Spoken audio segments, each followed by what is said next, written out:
Molt bé, i ara volem tancar avui amb una persona que sovint queda en l'oblit i no pot ser.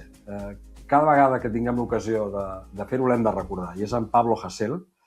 Volem tenir un record per en Pablo Hasél perquè avui, que parlàvem ara justament d'insurgents, si hi ha algun insurgent en la nostra actualitat i des de fa molts anys és en Pablo Hasél, que recordem que està a la presó i no hauria d'estar a la presó, no? Perquè se'l va acusar d'uns delictes que mai no haurien de ser delictes en un estat que respecta la llibertat d'expressió.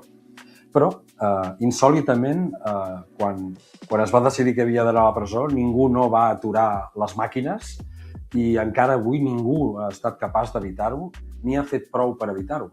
Ell tampoc no ha facilitat res perquè, com sabeu, ha rebutjat qualsevol benefici penitenciari perquè ell el que vol és complir la condemna amb les condicions en què se li està aplicant. En qualsevol cas, en Pablo Hasél durant aquests anys no ha deixat d'escriure. Ja va escriure un primer llibre fa uns anys, l'any 2023, un poemari, un llibre de poesia, i ara n'ha tret un altre, aquí en veiem la portada, que es diu Prova de vida. El títol ja ens ho diu tot, està parlant d'una prova de vida que és el que, penseu en les pel·lícules de segrestos, és el que de seguida es demana als segrestadors que demostrin, no?, que la persona que han segrestat o que han privat de llibertat continua viva. Doncs és Prova de vida, el títol que ha posat en el seu llibre, i on hi ha poemes com aquest, molt més temps, un altre any escapa amb els milers de moments que ens han pres descrivint aquests anys que ell està passant a la presó.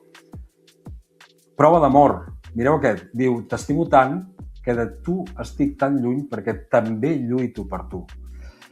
I un tercer poema que també hem volgut destacar, Tasca cultural. Diu així: crec que m'he guanyat amb escreix un d'aquells premis que atorga el Ministeri de Cultura per haver fet que els policies que investiguen tot el que escric llegeixin poesia. Doncs amb aquest record en Pablo Hasél, que continua injustament a la presó, hem arribat al final del programa.